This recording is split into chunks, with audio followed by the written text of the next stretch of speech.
নমস্কাৰ, এটা নতুন ভিডিঅ'লৈ আপোনালোকক পুনৰবাৰ স্বাগতম জনাইছোঁ। আশা কৰোঁ আপোনালোক সকলো ভালে কুশলে আছে আৰু আপোনালোকৰ আশীৰ্বাদত মই বৰ্তমান আজিৰ এই সময়লৈকে ভালে কুশলে আছোঁ। আজি অকণমান বজৰংগ বানৰখনৰ কথা আপোনালোকৰ সৈতে আলোচনা কৰিম। কেনেধৰণে আপুনি পাঠ কৰিব বা মই যেনেধৰণে আপোনালোকৰ গৃহত আপোনালোকে নিমন্ত্ৰণ মই পাঠ কৰোঁগৈ, কিয় পাঠ কৰোঁ, লোকসকলে কিয় নিমন্ত্ৰণ জনায়, কি উদ্দেশ্যেৰে নিমন্ত্ৰণ জনায় বা কি উদ্দেশ্য লৈ আপুনি নিমন্ত্ৰণ জনাব আচলতে নালাগে, এনেধৰণৰ কথাও মই আপোনালোকৰ সৈতে আলোচনা কৰিম। তাৰ আগতে মই আপোনালোকক জনাওঁ যে এইবাৰ টোটেল সৰ্বমুঠ মোৰ 24খন ঠাইৰ অসমৰ নিমন্ত্ৰণ আছে আৰু কোনোবা এদিনা হয়তো 2খন ঠাইৰ নিমন্ত্ৰণ হ'ব, কোনোবা এদিনা হয়তো ওচৰ হ'লে 3খন ঠাইৰ নিমন্ত্ৰণ হ'ব। তেনেধৰণে নিমন্ত্ৰণখিনি ল'বলৈ মই চেষ্টা কৰিম। আৰু কথাটো এনেকুৱা যে নিমন্ত্ৰণসমূহ মে' আৰু জুন মাহত যিসকল লোকে মোক 9085093104 এই নম্বৰটোত নিমন্ত্ৰণ হিচাপে দিছিলে তেওঁলোকৰহে নিমন্ত্ৰণ লোৱা হৈছে। বাকী ফোন যোগে নিমন্ত্ৰণ দিয়া বা অন্য জৰিয়তে বেলেগৰ যোগেদি বেলেগক কোৱা নিমন্ত্ৰণ কোনো কাৰণে সেয়া নিমন্ত্ৰণ লোৱা হোৱা নাই বৰ্তমানলৈকে। গতিকে আপোনালোকৰ যদি আগষ্ট মাহত নিমন্ত্ৰণ থাকে বা ছেপ্টেম্বৰ মাহত নিমন্ত্ৰণ থাকে তেতিয়া অনুগ্ৰহ কৰি মোৰ 9085093104 এই নম্বৰটোত মেছেজ দিব। ফোন কৰা যিটো কথা পাতোঁ সেই নম্বৰটোত নিমন্ত্ৰণ মেছেজ দিলে অকণমান অসুবিধা হয় আৰু এইকাৰণে মই বাৰে প্ৰতি নম্বৰখিনি আপোনাক দি থাকোঁ, কাৰণ আপোনালোকে ভুল কৰে, বিভিন্নজনে নিমন্ত্ৰণ কৰিব বিচাৰে কিন্তু বেলেগ নম্বৰত দি দিয়ে বা ফোন কৰি দিব বিচাৰে বা কেতিয়াবা বহু আশা কৰিও নম্বৰটো বিচাৰি নাপায়, নিমন্ত্ৰণ দিব নোৱাৰে। সেইবাবেহে নিমন্ত্ৰণৰ নম্বৰটো মই কৈ থাকোঁ যাতে আপোনালোকৰ সুবিধা হয়। কাৰণ এইবাৰ সেই 24খন ঠাই নিমন্ত্ৰণ ৰক্ষা কৰিবলৈ যাওঁতে শদিয়াৰ পৰা কোকৰাঝাৰ, উজনিৰ শদিয়ালৈকে আছে আৰু ইফালে নামনিৰ কোকৰাঝাৰলৈকে নিমন্ত্ৰণ আছে। যথেষ্ট কষ্ট কৰিব লাগিব। ইফালে মই যাম পশ্চিমবংগলৈ। মই আপোনালোকক এটা অনুৰোধ কৰিব বিচাৰোঁ যে কলিকতাত থকা অসম ভৱন বা কলিকতাত থকা যি বড়োলেণ্ড গেষ্ট হাউচ, যি আমাৰ অসম চৰকাৰৰ ফালৰ পৰা বা বড়োলেণ্ড চৰকাৰৰ ফালৰ পৰা পৰিচালিত হয়, তেনেধৰণৰ মানে সংস্থাৰ লগত কোনো যদি জড়িত হৈ আছে অসম ভৱন বা বড়োলেণ্ড গেষ্ট হাউচ, অনুগ্ৰহ কৰি জনাব বা কিবা সুবিধা আছে নেকি জনাব।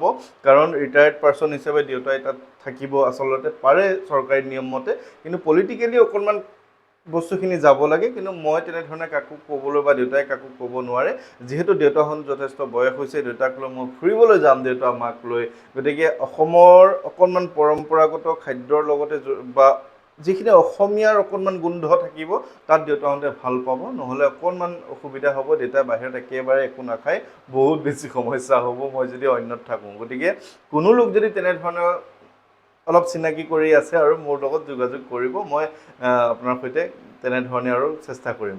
আজি এতিয়া কথাটো পাতিম যে বজৰংগ বান। এতিয়া বজৰংগ বানখন এই যে মোক আপোনালোকে নিমন্ত্ৰণ কৰিছে, কিয় নিমন্ত্ৰণ কৰিছে, কি উদ্দেশ্য থাকিলে, কি উদ্দেশ্য লৈ আপুনি মোক মাতিলে মই আপোনাৰ ওচৰলৈ যাওঁ আৰু কি উদ্দেশ্য থাকিলে মই আপোনাৰ ওচৰলৈ নাযাওঁ। নোযোৱাৰ কথাকেইটা মই আপোনালোকক কৈ দিওঁ যে বজৰংগ বানখন আপুনি যদি আপোনাৰ খুব বেছি ধাৰ হৈছে, আপুনি যদি ঋণ লৈছে, আপুনি যদি ভাবিছে বজৰংগ বানখন পাঠ কৰিলে ঋণ মুক্তি হৈ যাব পিছৰ দিনাই, তেনেধৰণৰ কথাৰ বাবে মই কোনো কাৰণে তেওঁলোকৰ নিমন্ত্ৰণবোৰ ৰক্ষা নকৰোঁ। এইটো হৈছে ভুল ধাৰণা যে বজৰংগ বান পাঠৰ দ্বাৰা আপোনাৰ ঋণ মুক্তি হ'ব। বিভিন্নজনে কৈ থাকে ভিডিঅ'ত, কিন্তু সেইটো আচলতে মই বিশ্বাস নকৰোঁ বা সেইটো শুদ্ধ নহয়। মই এইখিনিয়ে কওঁ যে আপুনি যেতিয়া কৰ্ম কৰিব, আপোনাৰ কৰ্মৰ দ্বাৰাহে আপোনাৰ ঋণ মুক্তি হ'ব।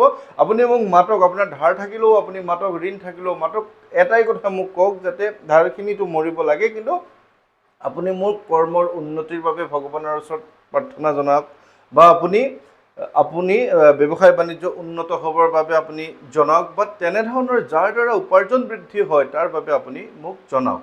তেনেধৰণে কথাবোৰ মই আচলতে নিমন্ত্ৰণ ৰক্ষা কৰোঁ। কিন্তু যদি আপুনি ডাইৰেক্টলি ভাবি লয় যে ধাৰ দিন মৰি যাব, সেইটো কাৰণে মই নাযাওঁ কোনো কাৰণে। বজৰংগ বানখনে ঘৰখনত থকা প্ৰতিজন লোকৰ লগত হৈ থকা যিকোনো ধৰণৰ গ্ৰহ দোষ খণ্ডন কৰে। যিকোনো ডাঙৰ গ্ৰহ দোষৰ পৰা আদি কৰি সমস্ত ধৰণৰ বিপদ আপদ, ৰিষ্টৰ পৰা আদি কৰি সমস্ত বিপদ বিঘিনি দূৰ কৰে। বজৰংগ বানখনে শনি, ৰাহু, কেতু, চাৰে খাতি, ত্ৰিপাপ, ৰিষ্ট, আনকি বাস্তু দোষো আপোনাৰ বজৰংগ বানে দূৰ কৰে। আৰু বজৰংগ বানখন এনে শক্তি, হনুমানজীৰ এনে শক্তি, যি শক্তি আপুনি প্ৰয়োগ কৰাৰ পিছত বা প্ৰয়োগ কৰিলে আপুনি তেওঁৰ সৈতে একাত্ম হ'ব পাৰে, ডাইৰেক্টলি তেখেতৰ সৈতে কানেকশ্যন এটা গঠন কৰিব পাৰে। আপোনাৰ ভয় কমি যায়, আপোনাৰ শত্ৰু নাশ হয়। বজৰংগ বানখনৰ শত্ৰু নাশৰ কথা লিখা হৈছে। ঘৰখনত থকা সমস্ত নিগেটিভিটি, যিমান যি আছে ঋণাত্মক শক্তি, ভূত প্ৰেত হওক, কোনোবাই কিবা কৰি তন্ত্ৰ মন্ত্ৰ কৰি ঘৰখনত অপকাৰ কৰি থোৱা হওক, ঘৰখনত যদি কিবা অন্য কিবা বাধা বিঘিনি আছে, কোনোবাই কিবা মেলি দিছে বুলি কিবা কিবি কয় নহয়, তেনেধৰণৰ যিকোনো ধৰণৰ সমস্যা বজৰংগ বাণখনে দূৰ কৰিব। বিশেষকৈ মূল কথাটো এইটোৱে যে আমি বিপথে পৰিচালিত হওঁ, আমাৰ বিভিন্ন ধৰণৰ সমস্যা আহে, গ্ৰহবোৰৰ ইমবেলেঞ্চ হৈ যায় ন, গ্ৰহবোৰ আমাৰ নিৰ্দিষ্ট য'ত স্থানত থাকিব লাগে। যিহেতু মই জ্যোতিষী নহয়, গতিকে গ্ৰহৰ স্থানবোৰ মই নাজানো, কিন্তু যি ধৰণে কয় যে এইটো স্থানত থাকিব লাগিছিল কিন্তু নাই, এইটো স্থানত হ'ব লাগিছিল কিন্তু নাই, এনেধৰণৰ কিছুমান গ্ৰহ গতিৰ সমস্যাখিনিৰ কাৰণে হনুমানজীৰ বজৰংগ বাণখনে আপোনাৰ ঘৰখনক সম্পূৰ্ণৰূপে উদ্ধাৰ কৰিব পাৰে। বজৰংগ বাণখন পাঠ কৰিলে একদম নিষ্ঠাভাৱে যদি আপুনি পাঠ কৰে, তেনেহ'লে আপুনি মানসিকভাৱে ধ্যান কৰিলে তেখেতক, ইয়াতে লিখা আছে, তেখেতৰ দ্বাৰা যিখিনি দিব্য শক্তি আপুনি পাব, হনুমানজীৰ যিখিনি দিব্য শক্তি, সেই দিব্য শক্তিৰ সৈতে আপোনালোক নিজে একাত্ম হ'ব পাৰিব, আপোনালোকে জড়িত হ'ব পাৰিব। ৰোগ শোক নাশ। আপোনাৰ ঘৰখনত যদি ইটোৰ পিছত সিটো বেমাৰ, ইজনৰ পিছত সিজনৰ বেমাৰ, নুগুচে ইটো কৰিছোঁ সিটো কৰিছোঁ, অমুকক দেখাইছোঁ তমুকক দেখাইছোঁ, বেমাৰ হ'লে ডক্তৰ, কিন্তু কেতিয়াবা এনেকুৱা হয় যে আপুনি দেখাই হাৰি গৈছে কিন্তু আপোনাৰ ভাল নহয়, তেতিয়াও আপুনি বজৰংগ বাণখনৰ দ্বাৰা আপুনি সুস্থ হ'ব পাৰে। কিন্তু মানসিকভাৱে যদি আপুনি ভাবি লয় যে বেমাৰ এটা মোৰ হৈ আছে, বা এনেধৰণৰ কিছুমান মানুহৰ মানসিকভাৱে অকণমান চিন্তাত পৰি যায় যে মোৰ এই বেমাৰটো হ'ব নেকি, বা এইটো হৈ আছে নেকি, যিটো আপোনাৰ হোৱা নাই, ডাক্তৰৰ পৰীক্ষাত কোনো কাৰণে ধৰা পৰা নাই, সঁচাকৈ আপোনাৰ কোনো বেমাৰ নাই, কিন্তু আপুনি মানসিকভাৱে মনতে ভাবি লৈছে যে আপোনাৰ এটা বেমাৰ হৈ আছে। গতিকে সেই বেমাৰবোৰ কোনো কাৰণে দূৰ কৰাটো কোনো পদ্ধতিৰে সম্ভৱ নহয়। হয়, আপুনি যদি নৈতিক দৈনন্দিন আপুনি হনুমান চালিচা পাঠ কৰে, যদি আপোনাৰ ভক্তিত তেওঁ সন্তুষ্ট হয়, তেওঁ আপোনাক সেইখিনিৰ পৰা ঠিক কৰিব। আৰু বজৰংগ বাণ আৰু হনুমান চালিচা, বিশেষকৈ হনুমান চালিচাই হৈছে যে আপোনাৰ ঘৰখনত থকা সমস্ত বিপদ বিঘিনি দূৰ কৰি দিয়ে, আপোনাৰ যি মানসিক স্থিতি দুৰ্বল হৈ যায়, মানসিক স্থিতি আপোনাৰ উন্নত কৰে, তেনেধৰণে বজৰংগ বাণখনে আপোনালোকৰ ঘৰখনক সম্পূৰ্ণৰূপে সহায় কৰিবলৈ চেষ্টা কৰে। আপোনাক কৈছোঁৱে যে আজিকালি বাস্তু দোষৰ কথা আছে, বাস্তু দোষ ইটো ভাঙিব লাগে সিটো ভাঙিব লাগে, আপোনাৰ কি হ'ব এতিয়া, আপোনাৰ ঘৰখনত বেমাৰ এটা হৈ যাব নেকি, এনেধৰণৰ যিখিনি দুশ্চিন্তা, বাস্তুৰ ভিডিঅ'খিনি চাই আপুনি যিখিনি দুশ্চিন্তা আপোনাৰ মনলৈ আহে, এই সমস্ত দুশ্চিন্তা আপুনি বজৰংগ বাণখন পাঠ কৰিলে আপোনাৰ দূৰ হৈ যাব। ইয়াতে মই পাঠ কৰা বুলি কোৱা নাই, কথাটো মন কৰিব যে ইয়াতে মই পাঠ কৰা বুলি কথা নাই, আপুনি মোক আপোনাৰ গৃহলৈ নিমন্ত্ৰণ জনাই বজৰংগ বাণ পাঠ কৰিবলৈ, সেইটো এটা সুকীয়া বিষয়। কিন্তু মই আপোনাক কৈছোঁ যে আপুনি পাঠ কৰিলেও সেই একেই ফলাফল পাব, একেই লাভালাভ পাব, যিখিনি আপুনি মোক মাতিলে আপুনি লাভালাভ পাব। তথাপিও আপোনালোকে ইচ্ছা প্ৰকাশ কৰে যে বজৰংগ বাণখন এবাৰ পাঠ কৰি শুনাব লাগে। বজৰংগ বাণখনৰ দ্বাৰা মই যেনেধৰণে এটা পদ্ধতিগতভাৱে এটা নিয়মত কাৰোবাৰ পৰা অকণমান জ্ঞান আহৰণ কৰি, কোনোবা এজন ভাৰতৰ এজন ভাল মানুহৰ পৰা জ্ঞানখিনি আহৰণ কৰি যেনেধৰণে আপোনালোকক কৰিবলৈ চেষ্টা কৰিছোঁ, তাৰ দ্বাৰা বিভিন্ন ধৰণে সুফলাফল লাভ কৰে। সেইবাবে হয়তো আপোনালোকে ভাবে যে মই গ'লে আপোনালোকৰ ভাল হ'ব, কিন্তু মই আকৌ কৈছোঁ যে মই যোৱা বুলি কথা নাই, আপোনালোকে নিজেও গ'লে সেইখিনি শুভফল আপোনালোকে লাভ কৰিব পাৰিব। আৰু কেতিয়াবা এনেকুৱা হয় যে বজৰংগ বাণখন আপুনি শুনিছেই চাগে, প্ৰাণৰ ভয়। এতিয়া প্ৰাণৰ ভয় থাকিলেহে পাঠ কৰিব, মানে কি আপুনি সদায় পাঠ কৰিব লাগিব। যিসকল লোকে আপোনাক কয় যে প্ৰাণৰ ভয় থাকিলে আপুনি বজৰংগ বাণ পাঠ কৰিব, তাৰমানে তেওঁ আপোনাক ইনডাইৰেক্টলি কৈছে যে আপুনি সদায় বজৰংগ বাণ পাঠ কৰক, কাৰণ প্ৰাণৰ ভয় আপোনাৰ কোনটো সময়ত নাই। আপুনি কেতিয়াও ক'ব নোৱাৰে যে আপোনাৰ এইখিনি সময়ত প্ৰাণৰ ভয় নাই।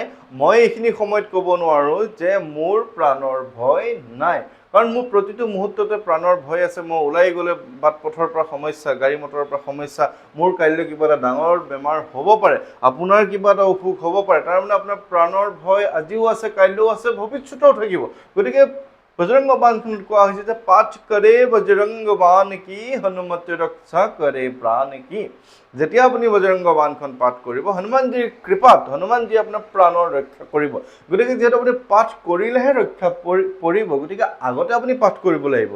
আপুনি মৃত্যু ককবকাই থাকোঁতে আপুনি বজৰংগ বাণ পাঠ কৰি আপুনি কেতিয়াও উদ্ধাৰ পাব নোৱাৰে। আপুনি আগতেই পাঠ কৰক, যাতে পিছত সমস্যাখিনি নহয়। গতিকে তেনেধৰণৰ বহুখিনি কথা আছে, বিশেষকৈ গ্ৰহগতিৰ সমস্যাখিনি দূৰ কৰা হয়, ৰোগ শোকৰ পৰা আপোনাক উদ্ধাৰ কৰিব পৰা যায়। যদি আপোনাৰ চাকৰিত কিবা খেলি মেলি হৈ আছে, বিবাহত বহুত বিলম্ব হৈ থাকে, বিবাহৰ বিলম্বৰ বাবেও বজৰংগ বাণ পাঠ কৰা হয়। সন্তান প্ৰাপ্তিৰ ক্ষেত্ৰত যদি গ্ৰহগতিৰ বাধা আছে, বিভিন্ন সমস্যাই যদি দেখা দিছে, নিগেটিভিটি যদি ঘৰখনত আছে, এনেবোৰ কথাৰ কাৰণেও বজৰংগ বাণখন আপুনি পাঠ কৰিব পাৰে। মঙলবাৰে বজৰংগ বাণ পাঠ কৰিব পাৰে, শনিবাৰে পাঠ কৰিব পাৰে, অন্যথা আপুনি প্ৰত্যেকটা দিনাই বজৰংগ বাণখন পাঠ কৰিব পাৰে। ধূপ দে और जपे हमेशा ताके तन नहीं रहे कलेश। धूप दे और जपे हमेशा, हमेशा, हमेशा শব্দটোৰ হ'ল সদায়, প্ৰতিদিন। ঠিক তেনেকে প্ৰেম প্ৰতীতিহি কপি ভজে সদা, সদা ধৰে উৰ ধ্যান, সদায় যদি তেখেতক ধ্যান কৰিব, তেহিকে তেখেতসকলৰ কাম হে সকলো শুভ সিদ্ধ কৰে, হনুমানজিয়ে সিদ্ধি কৰিব। গতিকে আপুনি সদায় পাঠ কৰক, অৰ্থ বুজি কিবা এটা বুজাই দিয়া, আৰু এনেই শব্দ এটা শুনিব পাঠ কৰে বজৰংগ বাণ কি মানে বজৰংগ বুলি আপোনাক মানে প্ৰাণৰ ভয় থাকিলে পঢ়িব, এনেই কৈ দিয়াটো ডাঙৰ কথা। গতিকে সকলোৱে নিজৰ নিজৰ দৃষ্টিভংগী আছে, সকলোৱে নিজৰ ফালৰ পৰা কয়, মই মোৰখিনিহে কৈছোঁ। গতিকে আপুনি মানা নমনাটো, আপুনি বিশ্বাস কৰা নকৰাটো আপোনাৰ কথা। গতিকে তেনেধৰণৰ কথা। আৰু এই মাহত বহুত বেছি নিমন্ত্ৰণ আছে, গতিকে কেনেধৰণে নিমন্ত্ৰণবোৰ লওঁ মই চাওঁ। আৰু যিসকল লোকে এতিয়াৰ পৰা, আজিৰে পৰা যিসকল লোকে নিমন্ত্ৰণ দিব, তেওঁলোকৰ নিমন্ত্ৰণসমূহ মই আগষ্ট আৰু ছেপ্টেম্বৰতহে ল'ম। নিমন্ত্ৰণ দিবলৈ এটাই কথা, 9085093104 এই নম্বৰটোতহে আপুনি মেছেজ কৰিব লাগিব। অন্য নম্বৰত নিমন্ত্ৰণৰ সৈতে কোনো সংস্পৰ্শ নাই, কোনো ধৰণৰ সম্পৰ্কই নাই। গতিকে সেই নম্বৰটোত দিব। আগষ্ট ছেপ্টেম্বৰত আপোনাৰ নিমন্ত্ৰণ ৰক্ষা কৰিবলৈ চেষ্টা কৰিম। গতিকে কলিকতাৰ কথাটো মনত ৰাখিব দেই, কোনো লোক যদি তেনেধৰণৰ আছে অসম্ভৱনৰ সৈতে জড়িত হৈ, মোক অকণমান জনাব, যাতে মা দেউতাক অকণমান কেইদিনমান 2-3 দিন আৰু ভালকৈ ৰাখিব পাৰোঁ। গতিকে ভালে থাকিব। আপোনাক সকলোৱে কুশল মংগল কামনা কৰি মই আজিৰ এই ভিডিঅ'টো ইমানতে সামৰণি কৰিছোঁ। ভালে থাকিব। জয় শ্ৰী ৰাম, জয় বজৰংগবলী।